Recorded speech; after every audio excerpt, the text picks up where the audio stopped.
So recently somebody asked me a question in regards to fougere fragrances. This is after I launched my BEAU DE JOUR 2020 fragrance review. And then they asked me if they should buy BEAU DE JOUR in this bottle or Sartorial from Penhaligons in this bottle. And I figured it was a good idea to do a video discussing these two fragrances, as they're pretty popular fougere fragrances. And if you wanted to know the differences between these two fragrances and also the similarities, then you can come back to this video. So if you want to find out what they are, the similarities and the differences between these two fougere fragrances, then please stay tuned.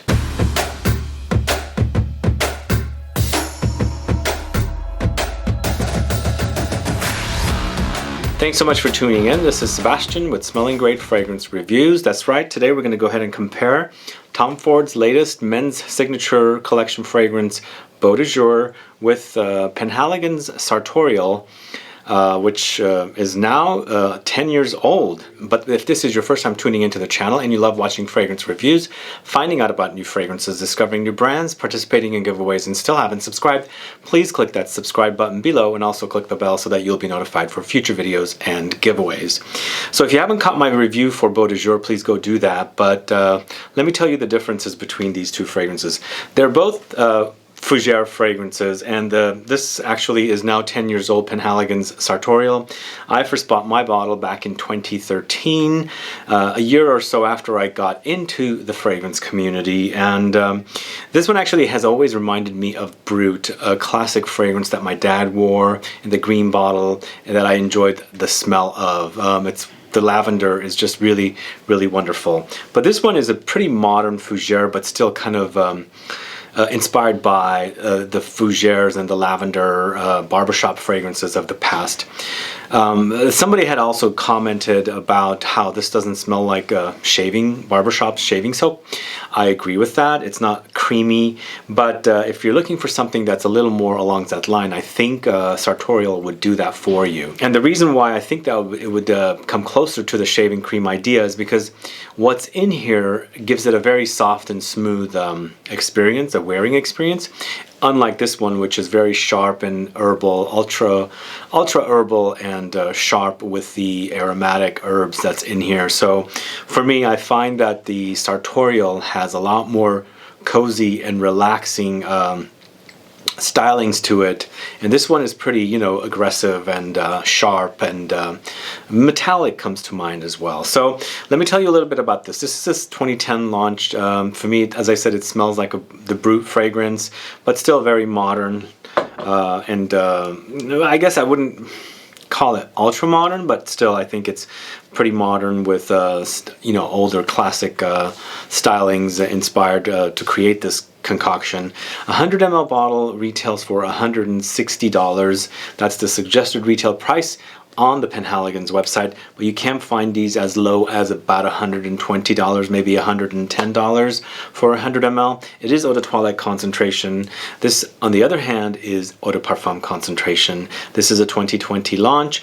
It's $180 for a 100 ml bottle. Still expensive for a designer fragrance, but I think it's definitely a better price because it used to be in the private blend collection, and now the price is cheaper. Plus, you get more juice because you know, the pricing and the sizing of the original bottle that this came in was definitely higher. So when I received this email from this subscriber, I said, go with the Sartorial because you can find deals on it, and go with that one because it's proven. It's been around for 10 years. That's a pretty good amount of time, and I feel like Penhaligons discontinues fragrances quickly, and I feel like if they discontinue it, it hasn't been doing very well, and this one's been doing very well. It's been around for 10 years.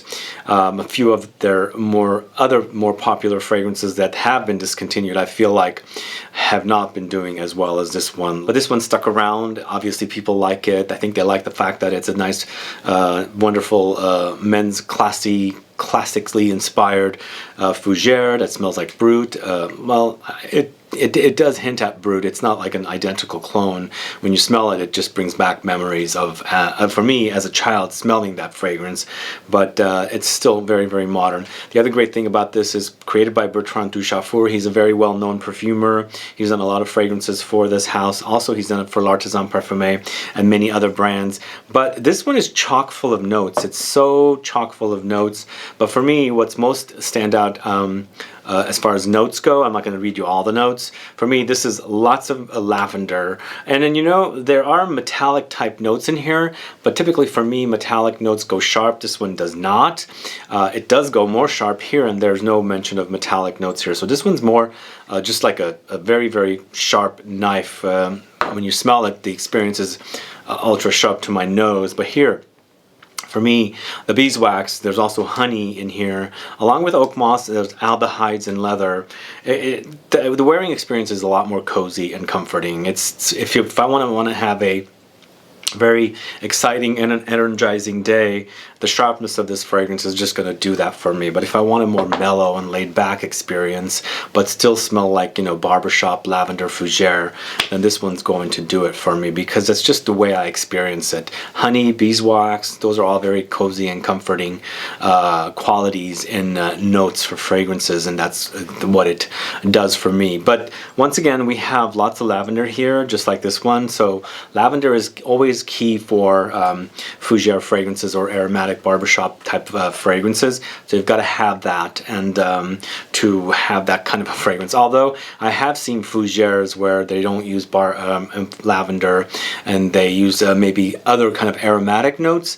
But definitely, I feel like lavender is definitely key for a fougère fragrance. And again, if you don't know what fougère is a French word for fern.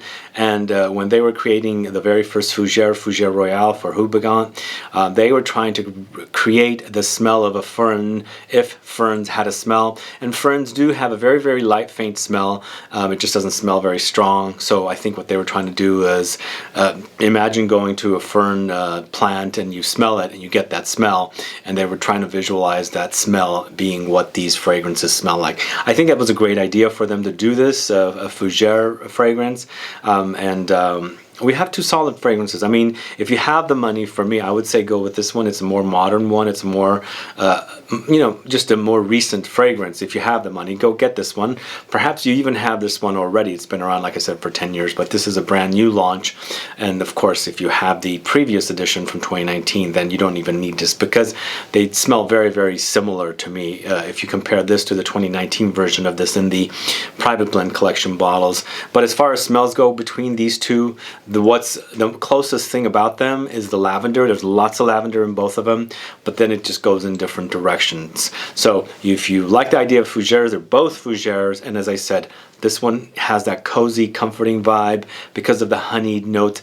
It comes off very ambery and honeyed, so it's a smoother and more syrupy experience rather than this being very, very harsh and then sharp and very, very bracing, kind of a loud. I guess that's another word to use. It's very loud fougère, and it really, really utilizes and focuses on a lot of the different aromatic herbal notes, because there's also rosemary, there's geranium, mint, Oakmoss, basil. Lots of stuff going on in here. And even though there's amber credited here, I don't get much amber.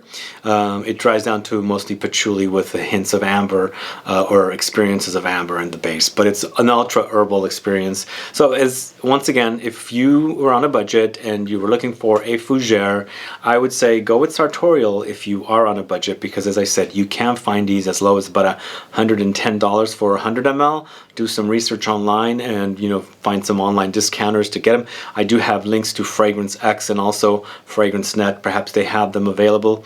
I saw them at Fragrance X for about $117. But this one, if you can get discounts on this, which I'm not sure if it's available, when I bought mine from Neiman's, I got you know, a promotion, so I took advantage of it. But I haven't seen any discounts, but some of you wrote to me that you had a 20% off discount on this, which is cool. If you can get it, get it. Then otherwise, if you get a 20% off, then the price is going to be similar to this as far as suggested retail price goes. Then you can do kind of like a toss-up between the two. Other than that, guys, that's my That's what I would recommend you do if you are on a budget.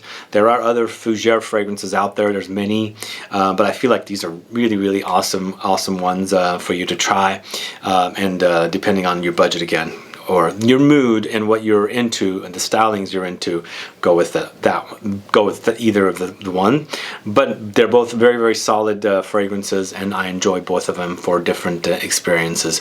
Anyway, guys, please let me know. Put a comment down below. Are you a fan of fougères? Do you like this idea of barbershop-y kind of lavender, aromatic herbs and things like that for fragrance? Are you fans of this style? Are you a fan of Sartorial? Are you a fan of BEAU DE JOUR from Tom Ford? Please let me know. Put some comments down. And have you done this comparison? If you were to pick one, which would be your favorite? Please let me know. Put a comment down so that I find out. Other than that, thanks so much for watching today. If you have any questions or comments, also please put down below.